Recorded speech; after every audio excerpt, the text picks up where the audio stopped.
Böyle yaşamanın tadı kalmadı.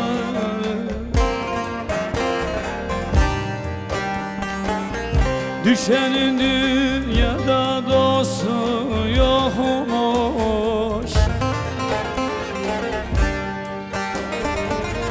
Ne dediysem dedi kafam almadı.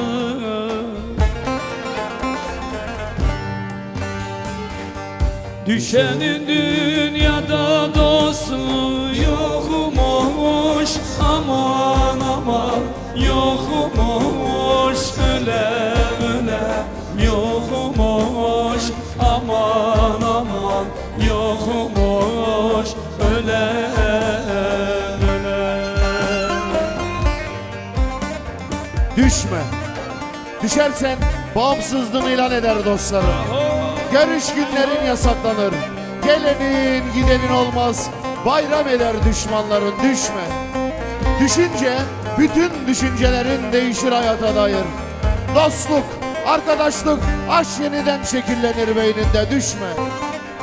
Hayatın ve dostların vefasızlığını görünce yaralanır duyguların en derinden, düşme. Düştün mü ilk önce güvendiklerin vurur sırtından. Kimse bakmaz yüzüne, işe yaramaz adam olursun. Bir bir uzaklaşır dostların senden. Tutacak dal bulamaz, yorulursun, düşme. Düştün mü isyan edersin yaşadığın hayata. Gözyaşlarını dökersin her gece yastığa. Yılanın ne kadar masum, silanın kurtsuz, çakalın çakal olmadığını anlarsın. İki yüzlü insanları görünce düşme.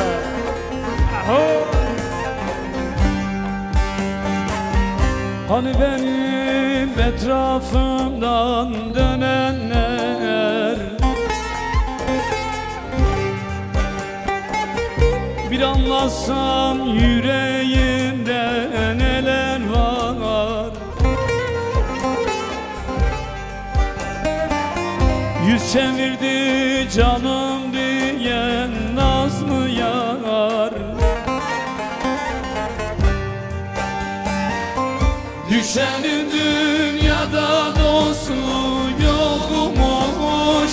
Aman aman yokmuş. Ölem ölem yokmuş.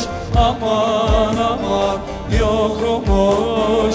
Ölem ölem. Düşme. Düşünce sahili olmayan koca bir deniz olur dünya. Sığınacak bir liman bulamaz, kaybolursun. İki yüzlü düzenbazlar hüküm sürerken sen kederinden kahrolursun, düşme. Düştün mü başucunda bir tek anan olur, gerisi yalan olur. He kardeş he. İmdat demeye engel olur gururun, düşme. Kalıbı beş para etmez adamın söylediği sözler, yaralanır olur, düşme. Düşersen maziye dalar gider gözlerin, yazılmamış hikayeni okursun. Düğümlenir boğazından kelimeler kederinden, kahrolursun, düşme. Haddini de hesabını da bileceksin bugünlerde. Yoksa farkın kalmaz bu yolda gelip gidenlerden. Seni üzenleri hayatından sileceksin gerekirse, düşme. En iyisi mi bir kurşun sık hayatın orta yerine, barut izleri kalsın ellerinde ama sakın düşme. Bir vefasız viran etti gönlümü.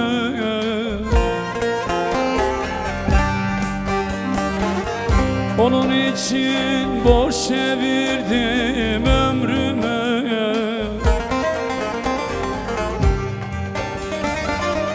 Akarsuyum felek büktü belimi.